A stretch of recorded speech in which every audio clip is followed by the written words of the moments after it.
আজকের ভিডিও দেখার পর আপনারা ফ্রিতে তৈরি করতে পারবেন কার্টুন ভিডিও 3D।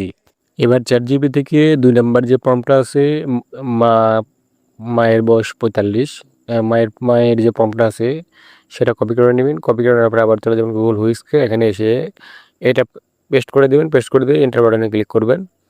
এন্টার বাটনে ক্লিক করলে কিছুক্ষণের মধ্যে এখানে আরও 2টা ক্যারেক্টার জেনারেট হয়ে যাবে। একটা ক্যারেক্টার 2টা ক্যারেক্টার আর কি। এই যে দেখুন আমাদের 2 নম্বর ক্যারেক্টারটা কিন্তু অলরেডি জেনারেট হচ্ছে। এইভাবে সবগুলা ক্যারেক্টার এখান থেকে জেনারেট করে নেবেন। আমি যদি সবগুলা ক্যারেক্টার জেনারেট করা দেখাই তাহলে ভিডিওটা অনেক লং হয়ে যাবে। তো আপনারা আগে এরকম আমি যে প্রসেসটা দেখালাম এই প্রসেসে সবগুলা যে 4টা ক্যারেক্টার আছে 4টা ক্যারেক্টার আগে জেনারেট করে নেবেন। তো আমি 4টা ক্যারেক্টার জেনারেট করার পরে তারপর আবার ব্যাক আসতেছি। এই যে দেখুন আমাদের 4টা ক্যারেক্টার কিন্তু এখান থেকে জেনারেট করা হয়ে গেছে। ক্যারেক্টারগুলো হচ্ছে মা, বাবা, বোন আর প্রবাসী ছেলে। তো আমার 4টা ক্যারেক্টার যখন জেনারেট করা হয়ে যাবে তো এখান থেকে আমাদের মূল কাজ যেটা সেটা এখন